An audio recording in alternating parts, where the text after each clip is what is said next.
Tout d'abord pour remercier l'ensemble des personnes qui se sont mobilisées en quelques jours pour monter ce centre de vaccination. On parle d'à peu près 67 personnes quand même, ici tout confondu, qui vont se relayer pour assurer ces vaccinations. Ensuite, pour saluer la qualité du partenariat avec la ville de Pau, un partenariat étroit et confiant sur ce sujet comme sur d'autres. Et puis enfin, pour souligner le succès qu'a cette campagne de vaccination, puisque en l'espace de 48 heures, de nombreux centres, ils sont au total 11 qui sont ouverts maintenant sur l'ensemble du département, ont recueilli pour la plupart d'entre eux déjà 3 ou 4 semaines d'inscription à l'avance. Donc il y a un véritable appétit de la part de nos concitoyens de plus de 75 ans pour cette campagne de vaccination. Et j'ai la confirmation, mais vous en parlerez à Jean Lacoste, j'ai la confirmation que si nous avions plus de vaccins, nous pourrions encore plus vacciner. Là, l'objectif, c'est à peu près vacciner 6 000 personnes par semaine. On en a déjà vacciné plus de 6 000 depuis le début du mois, donc on sera bien au-delà de l'objectif qui nous a été fixé de faire 10 000 vaccins pendant le mois de janvier. On sera sans doute à plus du double. Donc tout ça, ça se fait parce que dans les Pyrénées-Atlantiques, l'État et les élus travaillent en confiance et en transparence.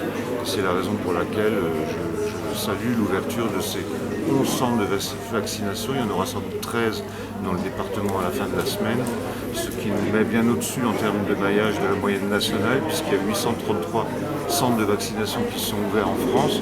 Nous, on fait 1% de la population, donc on devrait être à 8 centres. Alors nous en aurons 13, et à terme, avec peut-être en plus Arruti et peut-être une autre ville, je ne sais pas encore, nous en aurions 15, ce qui permet de vacciner beaucoup de personnes. Et par ailleurs, un certain nombre de collectivités locales ont décidé de mettre en place un dispositif de transport pour les personnes de plus de 75 ans qui ne sont pas mobiles et donc pour les convoyer jusqu'au centre de vaccination.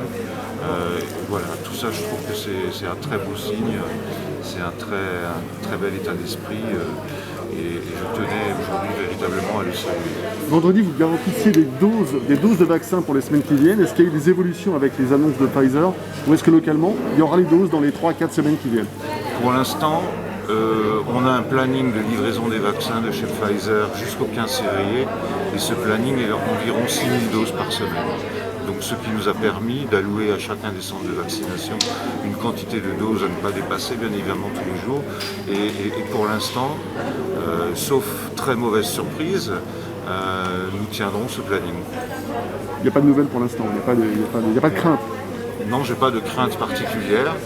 Même si je suis comme vous, je lis la presse, je regarde les journaux télévisés. J'ai bien entendu que Pfizer avait des problèmes parce qu'il se réorganise pour produire plus, mais que Pfizer a aussi promis qu'il allait trouver des solutions de rechange. Ça, c'est pas quelque chose qui concerne spécifiquement Pau, c'est quelque chose qui concerne toute l'Europe et donc on verra bien. Moi, à mon niveau, je ne peux pas vous dire ce qui va se passer dans les semaines qui viennent.